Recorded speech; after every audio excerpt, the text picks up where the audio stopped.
everyone, and welcome to our January 2026, now technically February, Galactic Gathering for Star Wars Galaxies Restoration. We're going to begin in just a moment. We're going to wait just a few more seconds to let the last few people get in before we start.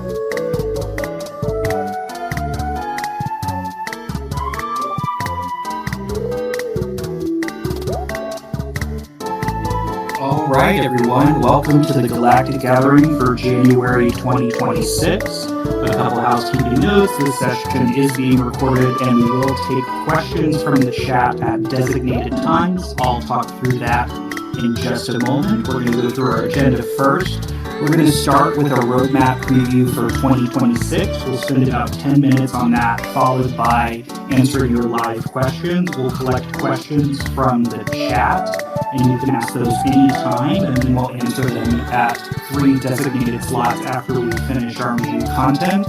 We're then going to go into a Syndicate Swell and our Shada teaser for about 10 minutes, followed by answering your questions from the chat. And then finally, we'll go into a panel discussion of topics from your submissions for about 25 minutes, followed by final questions. And just a note on those submissions, we did synthesize the topics from those into a group of questions that we'll answer as part of our panel, as opposed to going through each individual question that was submitted. And we'll also have some rapid fire questions we'll address at the end. But first, some quick introductions. For those of you who don't know me, I go by Aconite. I led the development team here for about 3 years. I'm now mostly retired and just get to do fun things that I want to work on. But I want to allow our panelists to introduce themselves as well. We'll start with Orange, and I'd love for you to tell us about yourself, what you do for the project, and what you're most excited for about 2026. Hello, everybody. Thank you, Aconite, for organizing all of this. As you can kind of see, it's we've stepped up production. We want to see how you guys think about this. But yes, I'm Orange. I'm lead developer. I started on the project, I think about 3 years ago, and I took over lead development. I should have looked this up a couple years ago, I think, a year or two ago, and I am really looking forward to this upcoming update that we'll be talking about shortly as well, because it's got a lot of really cool endgame, really fun like progression stuff, and it's finally going to make sense of the GCW.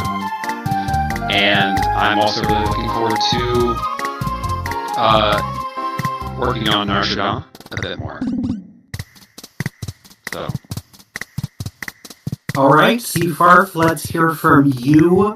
Tell us about yourself, what you do for the project, and what you're most excited about for 2026. Yeah, hi, I'm Seafarf. I'm art lead for Star Wars Galaxies Restoration. And I've been here for I've been on the team for about 2 years now. Very excited to show some Narshada stuff and get people on that planet and playing it. And we have a lot of fun stuff on the horizon, so, and even before that, so, yeah, thank you. All right. So, first up, we have our 2026 roadmap. What's coming in 2026? This is a high-level overview. First and foremost, publish 1.4 Shatterpoint is first up on deck, and we're going to talk about each of these in more detail in just a second. Next up, we've got the 5th anniversary update, which you can expect in May 2026. And then, as always, we'll have some additional updates where we aren't too sure how much shape they have yet and when they'll happen, but you can expect another large game update, at least one, in late 2026, and then we're off to 2027. And with that, just to briefly talk about Shatterpoint, our first big thing we're excited to announce is that Shatterpoint will be live on February 15th. That's our next publish and the final of our restoration-based publishes. A quick preview of everything coming in that will include Prestige, Seasonal Parsecs, GCW Crackdowns and Uprisings, Galactic Supply Lines, Intelligence Missions, Flashpoints, the Battle of Restus, the Battle of Echo Base, as well as factional base updates. Stay tuned after the gathering in the coming days. You'll have more details about what's coming with Publish 1.4. Next up, we're going to go into some previews about the current shape of the remaining updates for the year, but keep in mind these are preliminary and subject to change. Our first planned update is the 5th anniversary update coming in May. Our focus of that update is on community and social experiences, so we're targeting major player city updates, tailor and merchant profession enhancements, economic balancing, equity markets and savings accounts, as well as activity system upgrades. And then after that, for the rest of the year, you can expect us to be focusing on new content, including dungeon and quest content, world bosses, Jedi Knight Master and the Force ranking system, the long-awaited Inquisition, as well as lightsaber crystal customization. And with that, we're going to take a break for any audience questions. I'm going to check and see if any have been submitted. And if not, feel free to ask. We have a few seconds here. And we are not including any, quote, dumbass troll questions. That is a quote from our staff.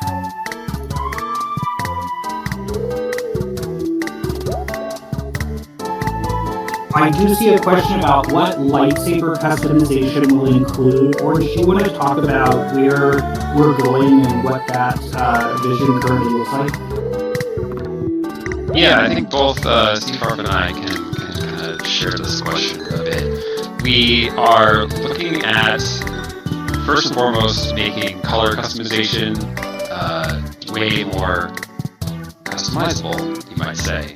We know that the current system where like stats are tied to colors, it's not really what anyone wanted, it's just kind of where we landed initially. And so there will be a lot of really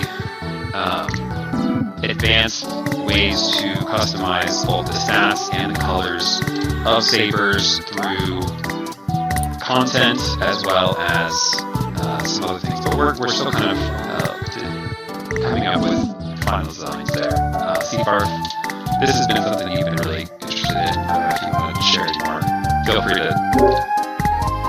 Yeah, I'm mostly excited about the color customization. I think that would be great.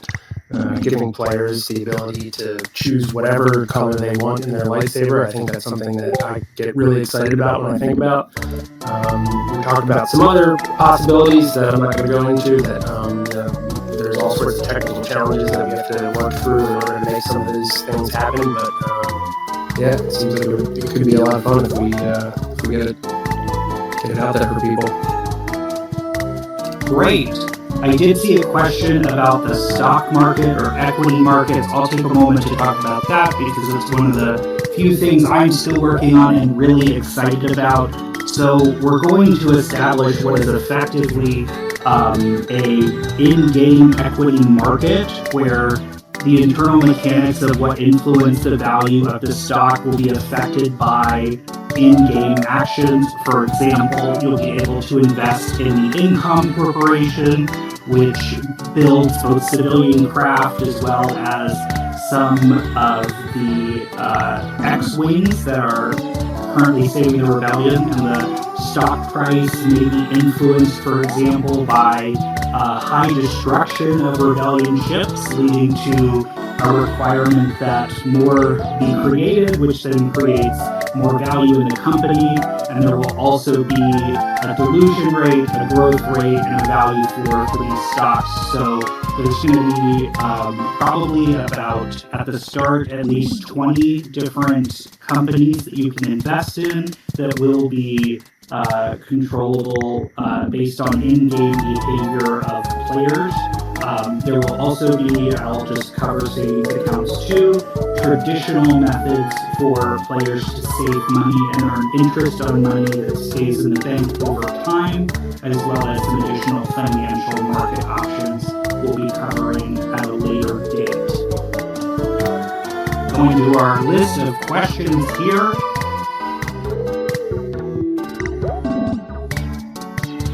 Tailor and architect enhancements. I feel like the big thing that people will be excited to hear about is the coloring session and our enhancements to color palettes.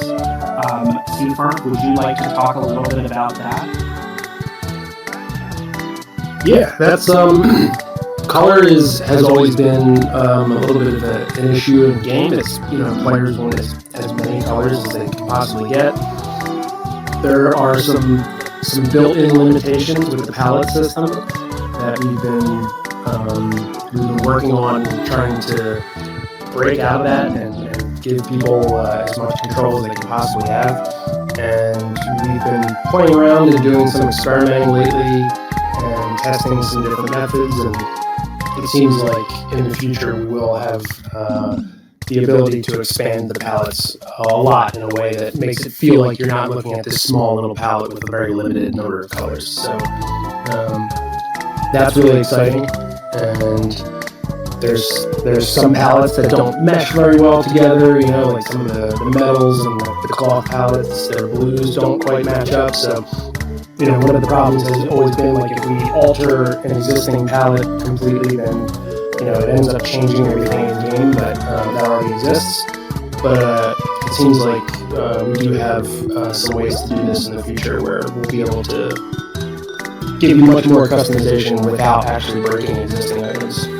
So, really excited about that. Great, thank you. And just a quick follow-on to that, yes, the idea is that artisans, specifically tailors, will have a better selection of colors as a result, because we hope to expand color palettes to use effectively a color wheel with a lot more color choices, as opposed to the default 255 limit that exists right now. And yes, that will include cybernetics. One final question that came up was, are there still plans to add additional rank types such as Admiral and Governor? I think that crescendos really nicely into some of the updates that are coming in Shatterpoint. Orange, would you like to talk about ranks a little bit and perhaps throw in some commentary on the intelligence system? Yeah, absolutely. So I saw that question, and we are definitely adding lots of ranking systems in this update and in lots of future updates. The way that the GCW update evolves, it's not going to be quite as we initially advertised, where there's going to be individual GCW tracks where you can specialize in one thing or another for different types of ranks, but we are adding one of the upcoming prestige ranking systems has to do with space and space GCW and space piracy, I believe. And so there's things like that will be added to the game quite a lot. And sorry, what was the second part of your question? Do you remember?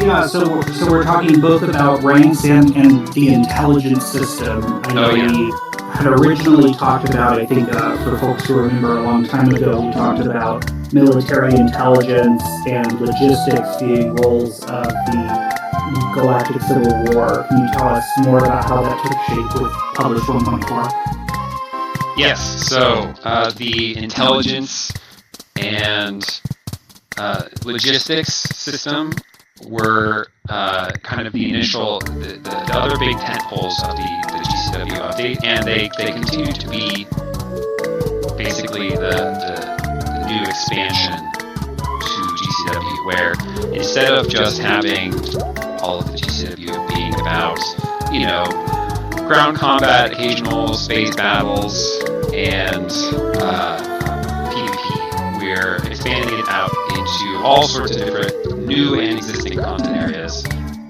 One of which is wholly new, which is the intelligence and counterintelligence system. So entertainers will actually be the primary people to go to help learn secrets about the opposite factions and have them do recon and learn special things from the opposite side. So that is a whole new content part of the GCW.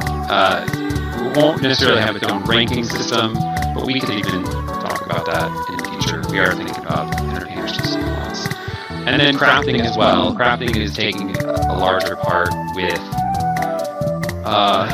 galactic supply lines, which is another major feature that we haven't given too much detail about, but is coming soon. And as well as having the crafter portion of invasions matter a lot more for overall galactic control and so on and so forth. So they're tentpoles, and they will have a much bigger impact, and I think winning the war will require players of all types and coordinating between them in order to do your best.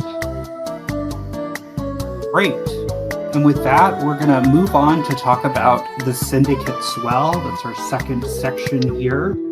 We're super excited to dive into the first publish that will follow all of our restoration efforts in bringing in all of the game's original content.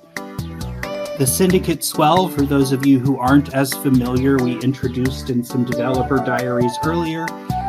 It will include the first newly developed planet we're building from scratch, Nar Shaddaa, and the story background I'm not going to read to you, but is on this slide. You can read in our developer diary or in a recording later.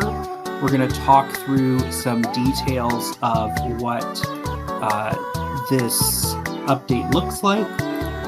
First and foremost, key places. We've previewed these before, but want to highlight them. We'll have a casino with lots of new games, including in-game UIs to play those games, where you can compete to win special prizes, enter the high net worth club, as well as just gamble all your money away, because if you know anything about me, you know I love credit sinks. We'll also have a zoo. We've heard that there's those shiny creatures you may be interested in, and those may be making their way to the galaxy, as well as new and exotic creatures that will be available at the zoo, and other enhancements to creature handlers and bioengineers are expected with this publish. And finally, luxury to a new level. You'll be able to browse the shops at Nar Shaddaa, which will have exotic materials and very, very exclusive clothing and items for only the wealthiest in the galaxy to enjoy. Some other content we're excited to highlight that will be coming with this publish. We'll have a new heroic raiding Gracchus the Hutt's palace. We will have the Zillow Squadron theme park. What could that be? Stay tuned. Galaxy-wide criminality systems, expansions to smuggler and spice mechanics, and more. And we're also excited to share that we anticipate at this time that the Syndicate Swell will launch in 2027. With that, we're going to turn it over to CFAR for a live preview. I do need to figure out how to give him permission to do that. Maybe I just need to stop sharing my screen.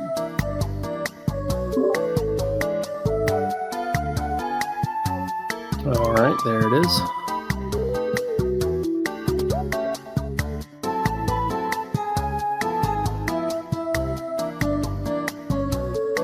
Here we are. We are in Nar Shaddaa. There's still plenty of work to do. but a lot of the work that has been done already has given us the tools to complete the rest of this world.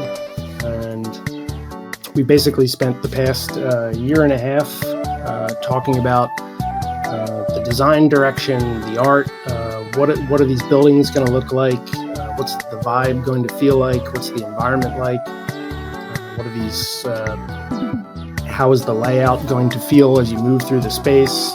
And we had a lot of discussions about materials and how the various areas would be built. So where I am right now, we are in the tourist district. We're in the bank, which is right outside of the starport. One of the things we talked about was, how do we make this feel brand new, but also feel familiar, like it's Star Wars Galaxies? So you can tell that we're in the middle of this bank right now, and it does have a very familiar layout. It's got, the bank terminals in the middle. It's got the bazaar terminals. It has this circular square structure where you're sort of encompassed in these walls.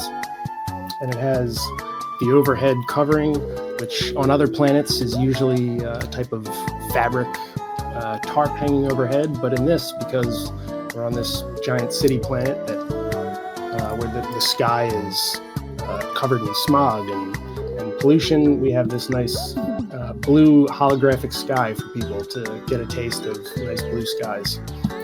So it's just one fun feature that we decided to throw in. So we kind of approached the starport in a similar way. We want it to feel new. It's a brand new structure. It doesn't look like any of the other starports, but when you move through the starport, it's going to feel very familiar. You're gonna run around this semicircle. Your muscle memory is going to feel exactly the same. It's going to bring you around the same direction and end you up right in the middle of the starport. There's going to be this very bright, lively tourist district. When you first come into Nar Shaddaa, there's going to be lots of shops. Aconite talked about the zoo. We talked about the high-class shops where you might be able to find some new schematics, some materials for some tailor clothes. But when you leave the tourist district, there's going to be, that's when things get a little bit seedier, and there's these dark alleyways. And, you'll have the civic district, you'll have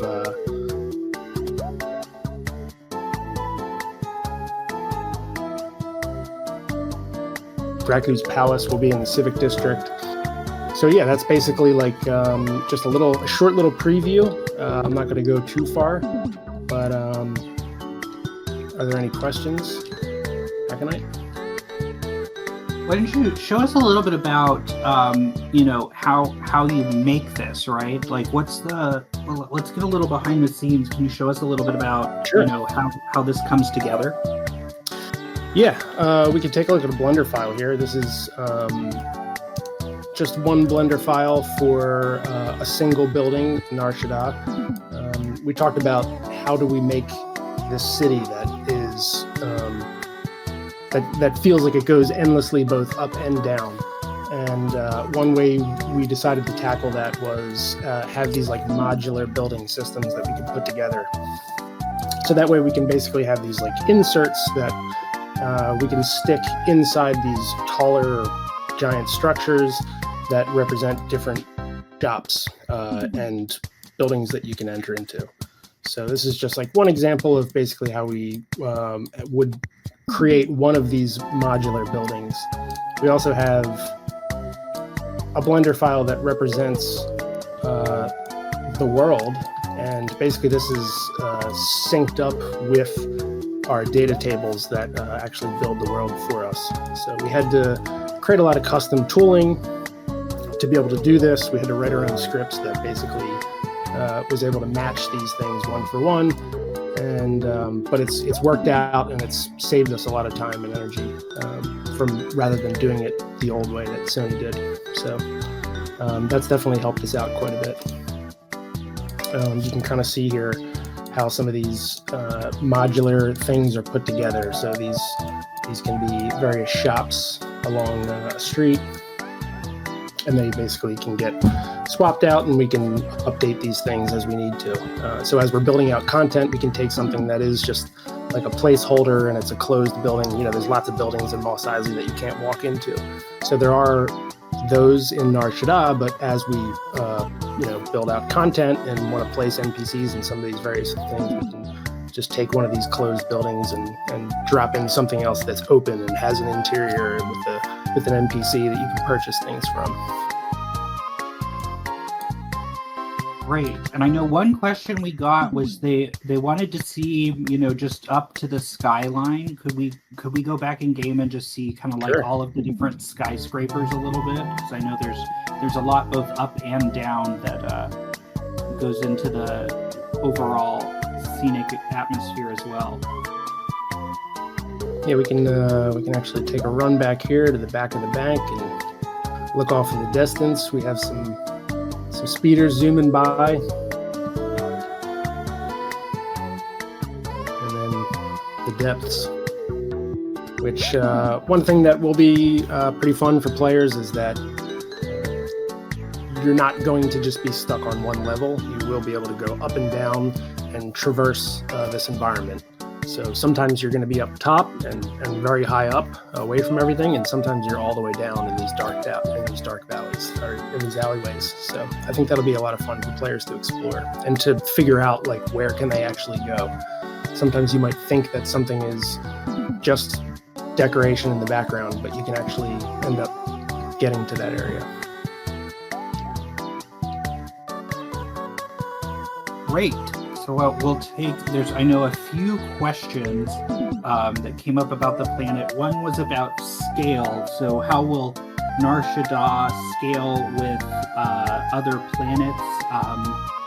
I'll provide a little context on that. So you'll probably want to think of Nar Shaddaa more as an adventure planet like Kashyyyk or Mustafar, so it's not going to be a 16,000 by 16,000 or 32,000 by 32,000 meter planet by any means, but it definitely will have plenty of navigable space. We did get a question about using speeders on Nar Shaddaa. Farf, would you like to talk about our plans for that? Yeah, we're actually we're going to have these various districts and places that you can get to. Some of them will be a little bit separated from each other. We're not going to be driving around on these roads with speeders, but there are going to be speeder tunnels and speederways that you can pull a speeder out and zoom from one area to the next. So I think that'll be a lot of fun. It's also going to provide some variety as you go to these various areas. Each one looks a little bit different, and the environment feels different. The lighting feels different, and I think it'll be a lot of fun. I know we got some questions about rooms you can purchase or rent out.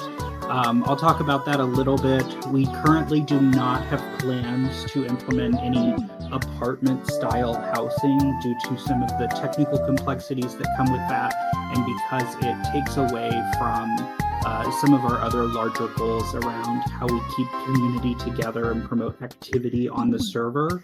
However, with the hotel as well as the arena, you will be able to rent those spaces for player events, and they will have some extra special customizations and features related to that.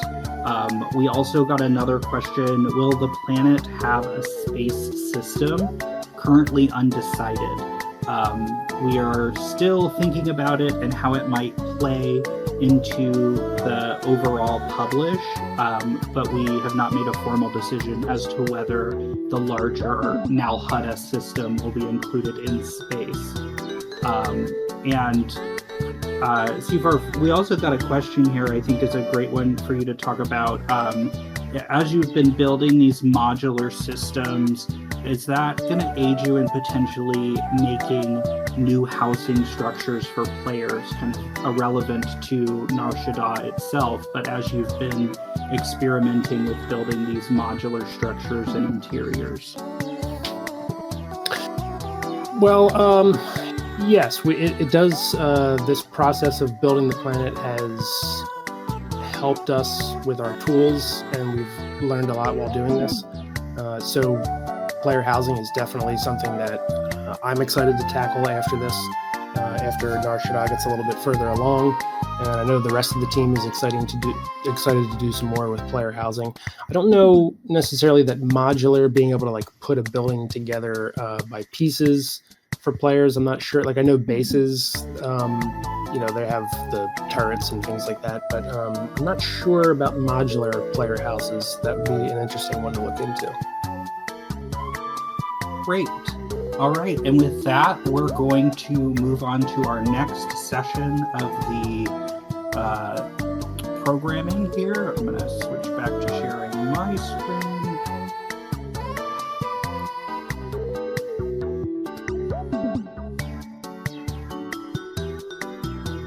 So thanks again for that design preview, and we did that break for audience questions.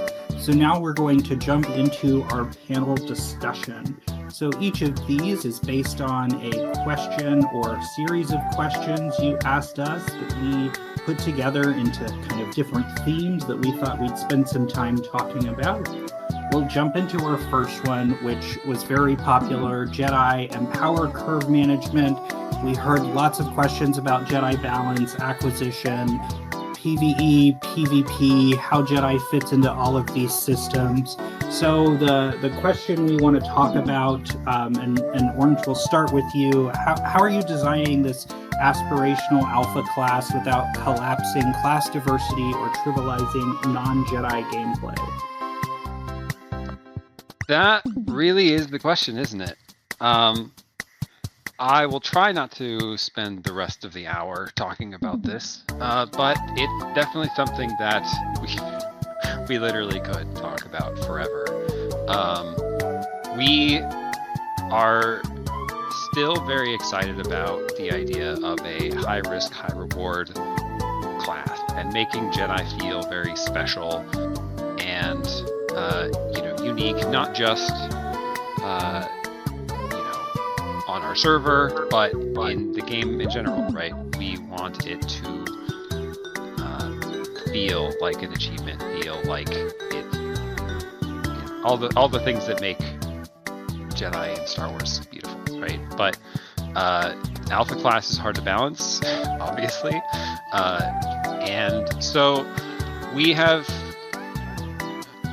actually in the middle of some discussions right now about just how we want to go about the next Jedi update, which is where a lot of these things will change. We are going to be making,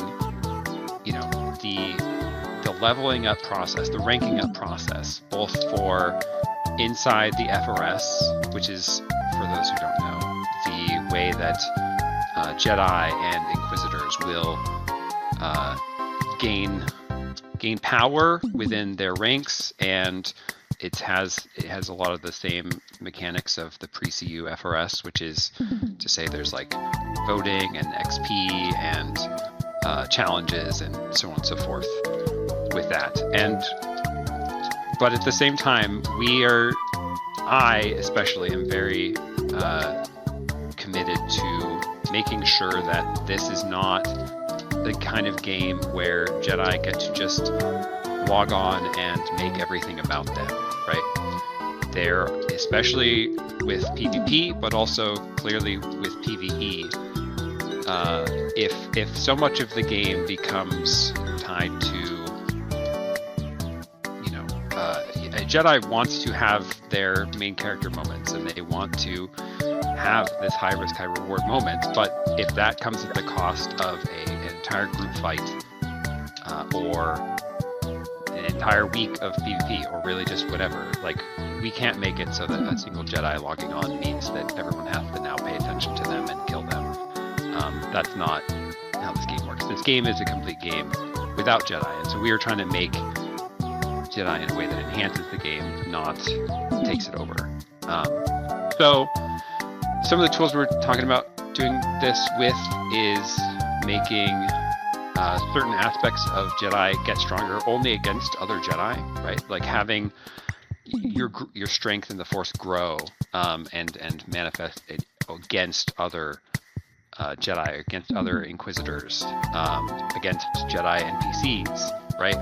All sorts of things like that, because that makes their game feel special, but without, too heavily interfering with the rest of the game.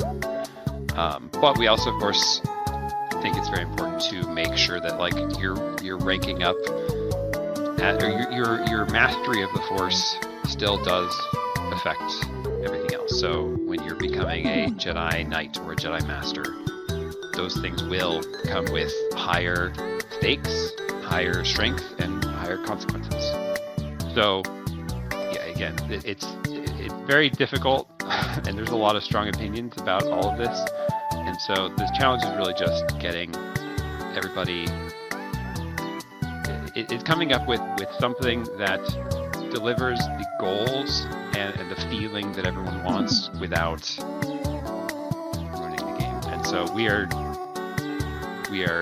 actively discussing those sorts of things, and hopefully we'll have a solution to present to you in the Jedi update with regards to making Padawan all the way through Master fun and fair, and still feel like Star Wars.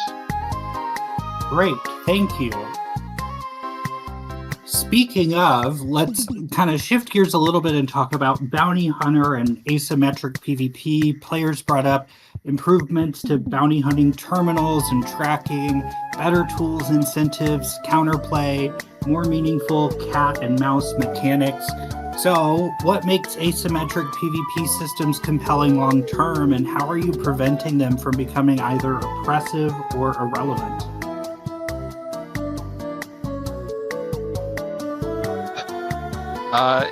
These are also very hard questions.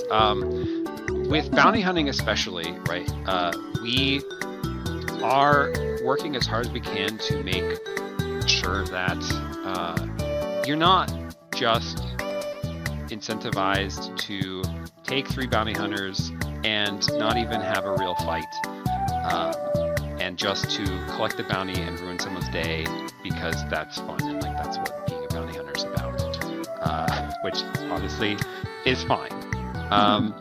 But obviously just the way that the sandbox works, there's so many different ways to escape, and it makes it all messy. So actually the biggest way that we're trying to improve this situation is, there's 2 aspects. One is to just make small scale PvP more balanced, right?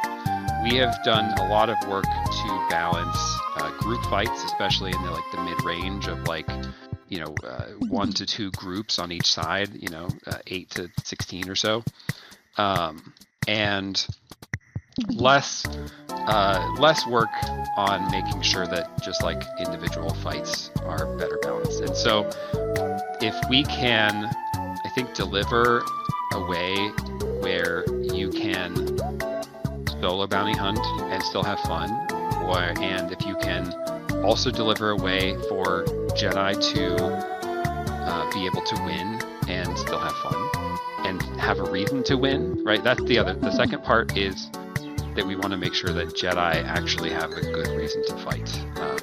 And some of that will come with the FRS, with Bounty Hunter killing XP and so on and so forth. But we have long talked about ways to reward Jedi for defeating Bounty Hunters beyond just reducing their visibility, which is what it does now. And so, I think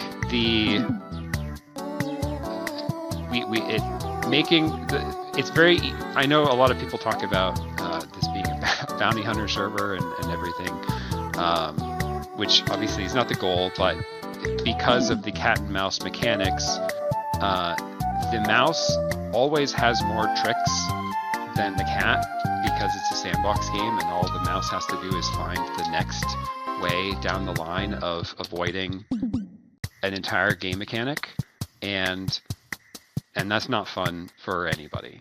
And so that's why those keep getting clamped down, and we are again coming at this from a few different angles to try and just make sure that part of the game is fun. Well, why don't we drill down for a minute into one of these really specific examples that comes up a lot, which is group TEF, or, if bounty hunters attack Jedi, should their friends be able to defend them? If Jedi attack a bounty hunter, should other bounty hunters be able to join in the fight? How do we figure out that dynamic, and who should be able to attack who when? Because I think there's, a lot of differing opinions on that, right? And it goes into that cat and mouse game, but it also just fundamentally alters pretty much every battle you can have as a player if you either play with a Jedi and can't help them, or if you're hunting Jedi and can't attack them. So can you tell us a little bit more about where we're going on that? For a while, we experimented with the idea of a group TEF, which I think has been advocated for by the community, where if it's just as simple as if somebody attacks somebody in your group, then you can defend them, and that is a path that would address some of this. But unfortunately, it also came with quite a lot of other problems and with griefing and so on and so forth. So it's just a very, again, like the core challenge here is that we're trying to make this beautiful, balanced, isolated game mode in a sandbox game, and so it's very challenging in that sense. And so we aren't going to be doing anything too much in that direction of helping out your friends, because whenever you want to, for every time that there is, I just want to jump in and help balance out the fight, there is the opposite side of, I just want to join my friends, and instead of a 3v1, now it's an 8v1. So it's because due to the sandbox nature. So as far as solutions that we're looking at, really it's going to come down to expanding in the incentives and the rewards and the rankings, where once Inquisitors come on the scene, Jedi versus Inquisitors is going to be a whole new dimension that we can play with,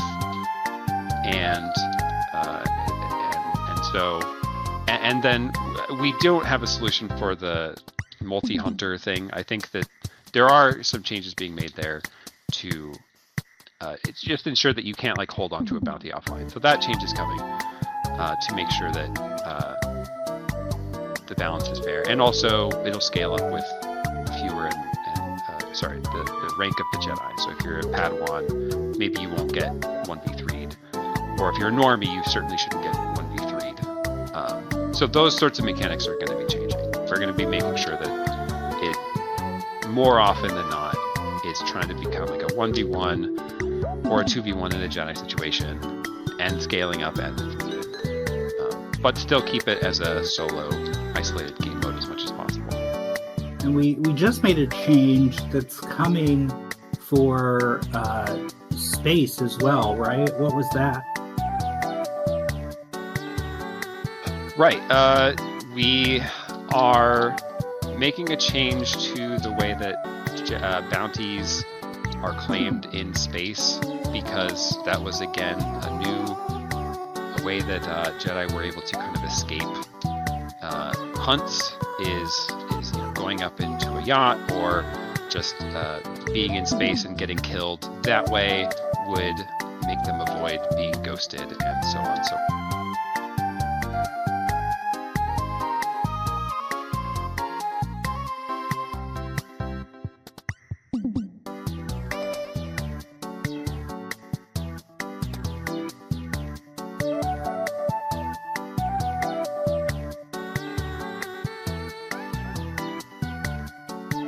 To keep it keep ability names the same, and to adhere to original game design principles around the combat diamond, which is documented SOE way of trying to maintain the combat balance, and keeping the profession identities the same while also pushing them into new and fun ways.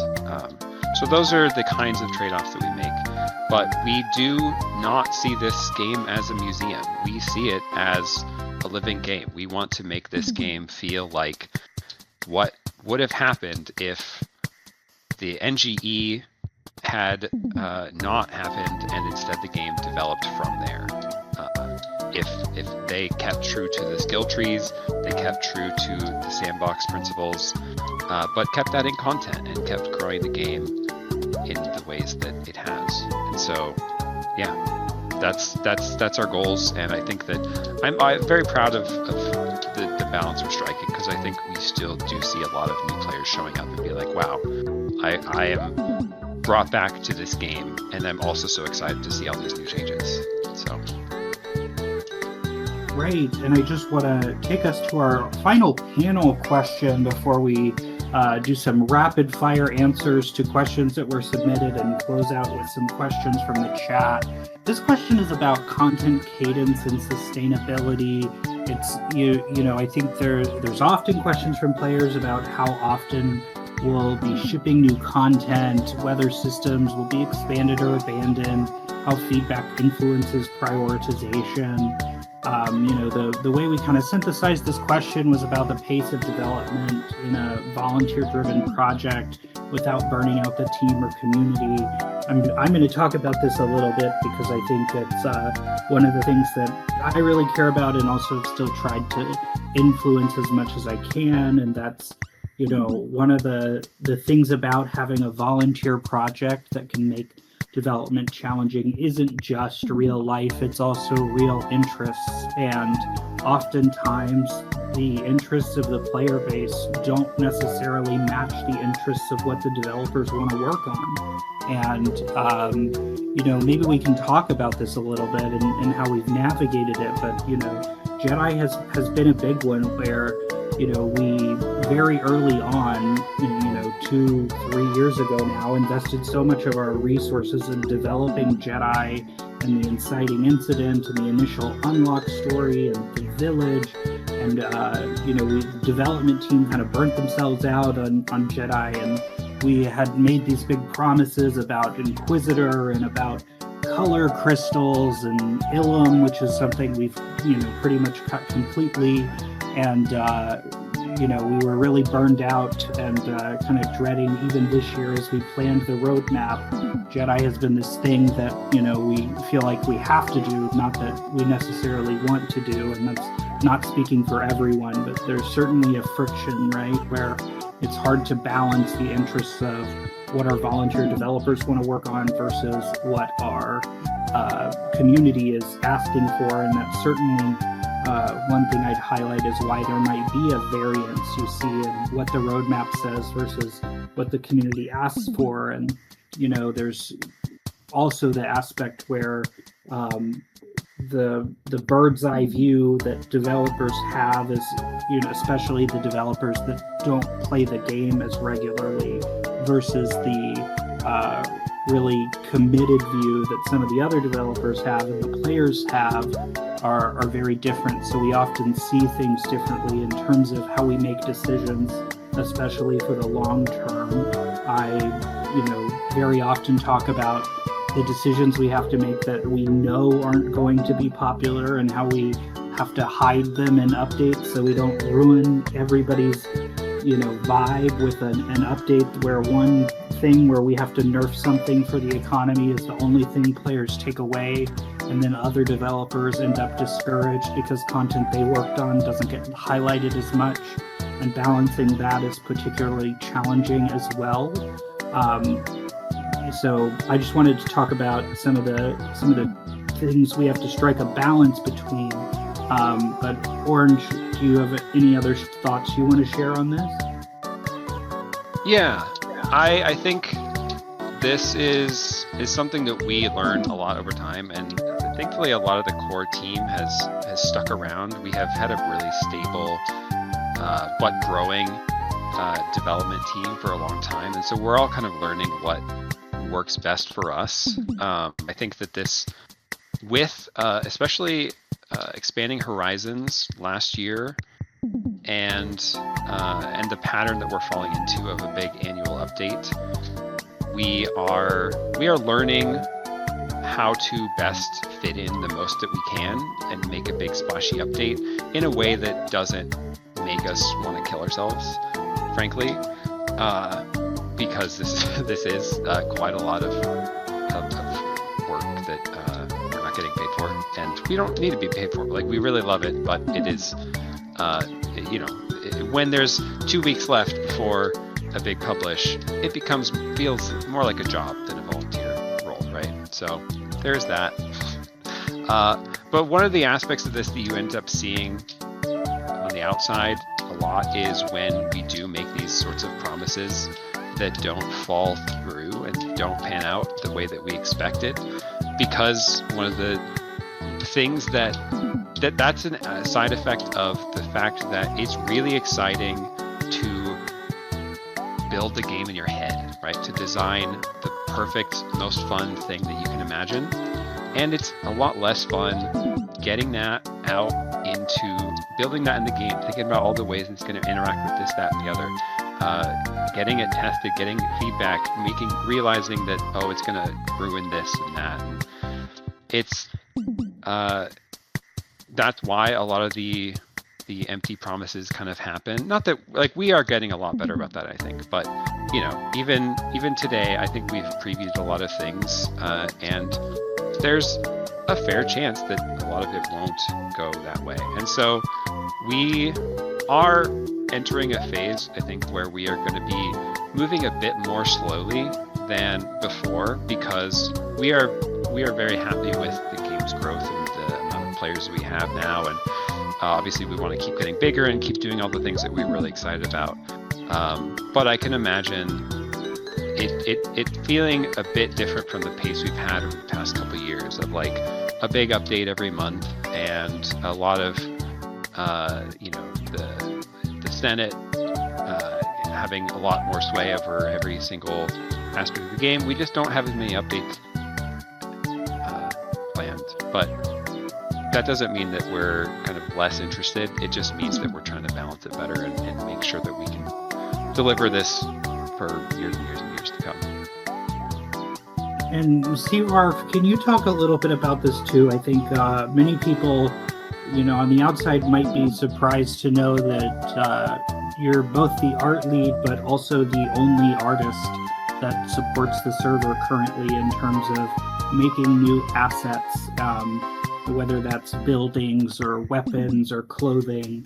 Can you talk a little bit about, how you balance that and your journey in terms of how you stay, motivated and also put up with all of the competing requests that get thrown at you through the content development lifecycle? Yeah, certainly. I have had help in the past, but lately it's just been me working on the art. As far as Nar Shaddaa, I've been doing all the structures and materials and textures for all that. It is a lot of work, and it does take a lot of time. I think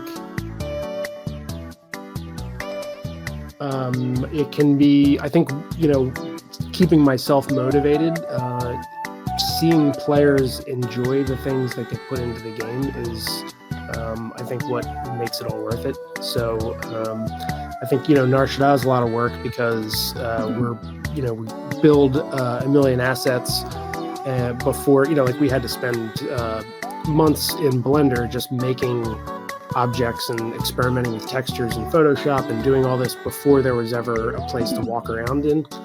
So that can be tough because you're not getting that immediate feedback loop. So it's nice for some of these other patches to, throw a backpack in and some wearables, something for players to customize their character so that they can look a little bit different and feel like they exist in the Star Wars universe in a way that they couldn't before, because now they look like a character that they've seen in a movie. So adding those things in that players get to enjoy, it definitely helps with the motivation, and it helps keep us going. Great, thank you for that. And with that, we're going to move on to our rapid fire answers to your questions section.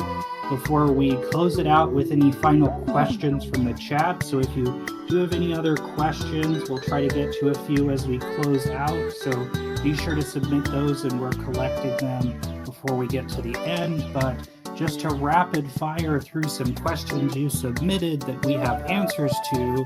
New player housing when? The answer is it's complicated.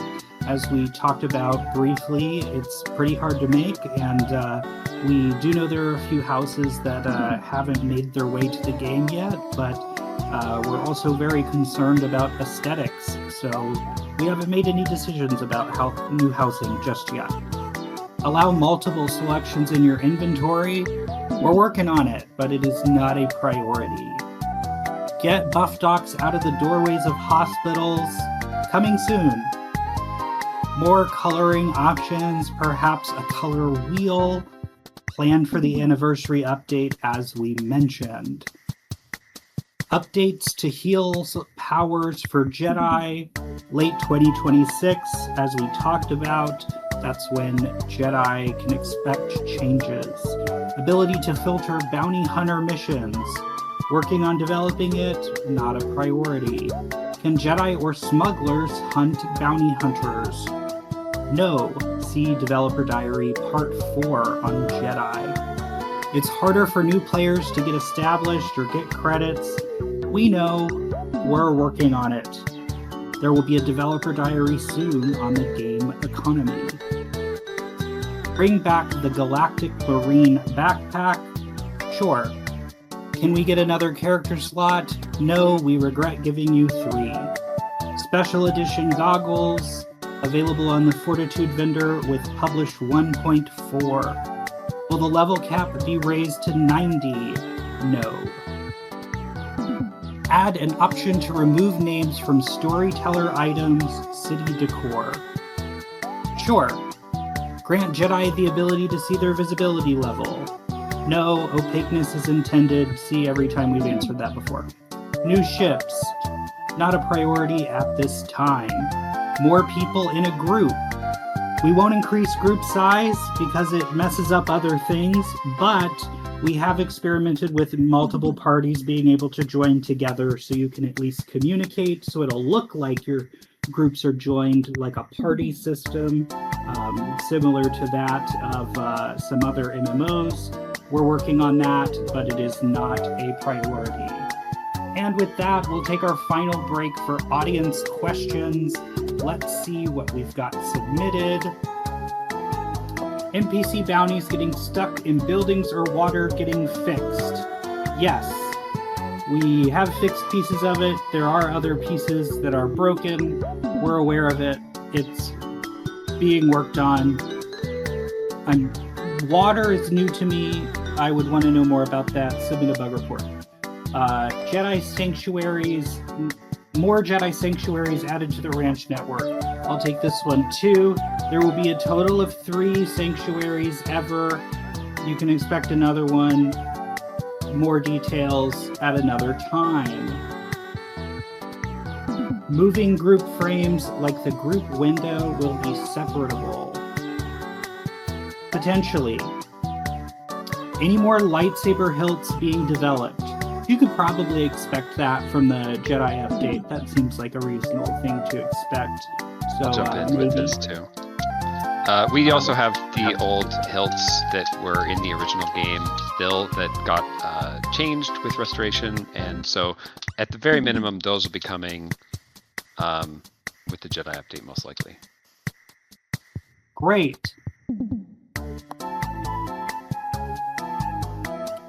Any insight into how the team thinks about updating older content to be more challenging / rewarding Fortitude I read Fortitude tokens, but that's Fort Tuscan. Geocaves, Avatar platform, Squill Cave, etc. Great question. I wish Fuego was here to talk about this because he is planning to make some passes on some older content. But it's also challenging because some stuff is intended to be part of either legacy or part of a specific difficulty level, and making everything in-game kind of has its own consequences. Will Nar Shaddaa have its own resources like hides, meat, and veggies? It will not have its own resources in that sense, but there will be other implications to the crafting system, as well as lots and lots of spice. Is anyone on the team currently working on the older quests that have been switched off? No. Would love to. Priorities.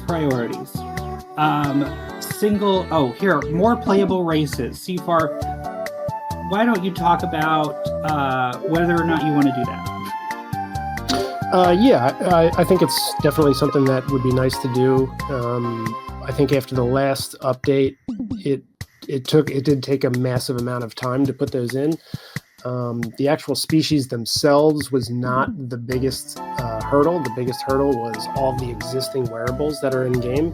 So for every head that we put in that's different from all the rest, it means that all those helmets and hats and glasses and the glowing eye things, like all these things, they all need new models and new meshes and lots of data table updates. So it was, I forget the number. I think it was like 27,000 cells that needed to be updated in the appearance table for the last species update. So it was a lot of new cells added, of manually editing these spreadsheets, these data tables to determine, and that's outside of the modeling. So yes, would like to put in new species, but there's going to be a little bit of time before that happens.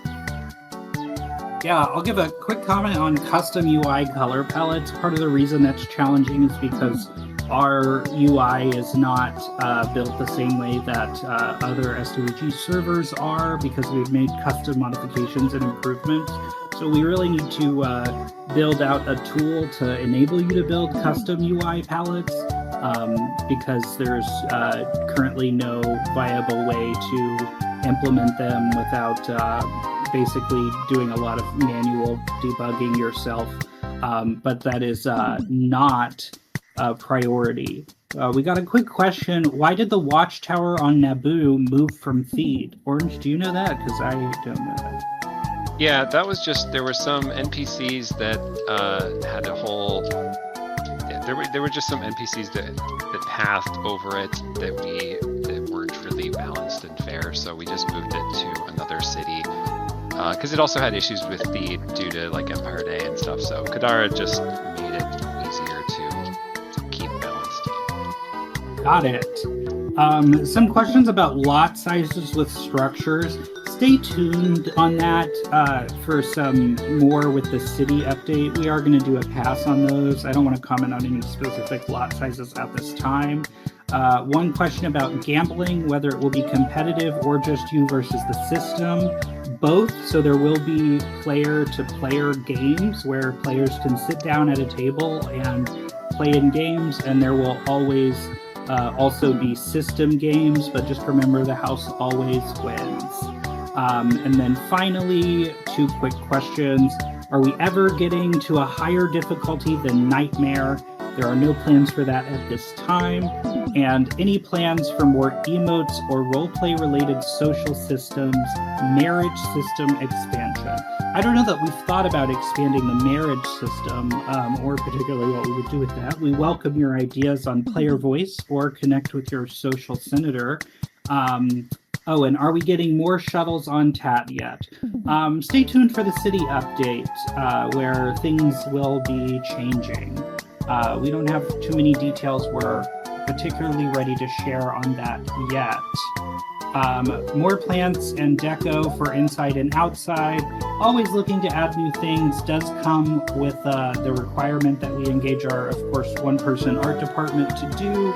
And we are continuing to experiment with the ability to decorate outside of your structure, but have not completed that yet. And that's going to be our last question. We thank you for your attendance, and we're going to share a link in the chat. We'd love for your feedback on today's gathering. I'm going to just post that link there. Anything else you want to share about how we did, how we can improve these in the future, or anything else, feel free to just post it there. It's anonymous, just a single question, share whatever you like. And we will be reviewing that as we plan for the next one. thank you, everyone, again for your attendance today. We really enjoyed the opportunity to speak with all of you and share more about how we're planning our roadmap for next year and what comes next. Orange or Colin, any final comments? No, I just want to thank everybody for coming. I know that there's always more questions that we have time to answer. This is a new experimental format, which if we do it this way will have to be a lot less frequent because it's obviously a lot of work. But yeah, just very eager to hear what you guys think about either of these. Yeah, appreciate you guys all coming. Thank you. All right, thanks everyone.